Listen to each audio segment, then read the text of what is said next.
Class 11-এর Bangla টেলিনোপথা আবিষ্কার লিখেছেন প্রেমেন্দ্রের মিত্র। তোমরা সবাই মন দিয়ে শোনো, লেখো, সবাই লাইক অ্যান্ড সাবস্ক্রাইবটা দিয়ে দাও। গরুর গাড়িটি তারপর যে পথে এসেছিল সেই পথে অথবা নালায় ফিরে চলতে শুরু করবে। গরুর গাড়িতে যারা চলেছিলেন তাদের বর্ণনা অনুযায়ী গরুর গাড়ি যাত্রায় বর্ণনা দাও। প্রেমেন্দ্র মিত্রের টেলিনোপথা আবিষ্কার গল্পে উল্লিখিত গরুর গাড়িতে এই গল্পকথক এবং তার নিদ্রাবিলাসী ও প্রাণরসিক দুই বন্ধু চেপেছিলেন। কতক তাদের দুই বন্ধু ঘন্টা দুই ভিড়ে ঠাসা বাসে যাওয়ার পর রাস্তার মাঝখানে চারিদিকে অন্ধকার আর জনমানবহীন এক সাথে নালার সামনে গিয়ে দাঁড়ান।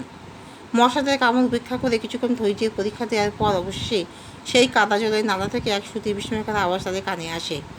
অবশেষে আবছা অন্ধকারের মধ্যে থেকে একটি গরুর গাড়ির ক্ষুদ্র সংস্করণকে দেখা যায়। বেশি কথা না বাড়িয়ে সেই গরুর গাড়ির ছইয়ের মধ্যে তিন বন্ধু উঠে বসেন।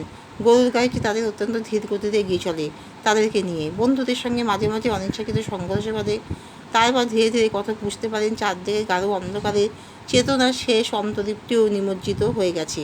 মনে হয় পরিচিত পৃথিবীর বাইরে অনুভূতিহীন এক জগৎ কতকের চারধারে। আর সময় সেখানে স্তব্ধ শোধহীন। আচ্ছন্নতার মাঝে একসময় ক্যানিস্টারের আওয়াজে ঘুম ভাঙে।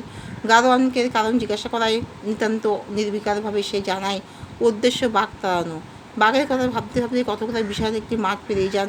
এভাবে যেতে যেতে কৃষ্ণপক্ষে চাঁদের স্তিমিত আলো যারা দেখেন প্রাচীন অট্টালিকাগুলি ধ্বংসাবশেষ যেন মহাকালের কাছে সাক্ষ্য দেওয়ার ব্যর্থ আশায় দাঁড়িয়ে আছে।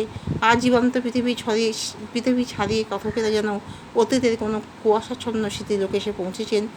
অবশেষে 2-3 বার মোড় ঘুরে গরুর গাড়ি থামে এবং তারা পুতুলের মতো আড়ষ্টভাবে নেমে পড়েন। তাদের অভ্যর্থনা জানাবার জন্য একটা কটু গন্ধ সেখানে অনেকক্ষণ ধরেই উপস্থিত ছিল। এখানে শেষ করছি।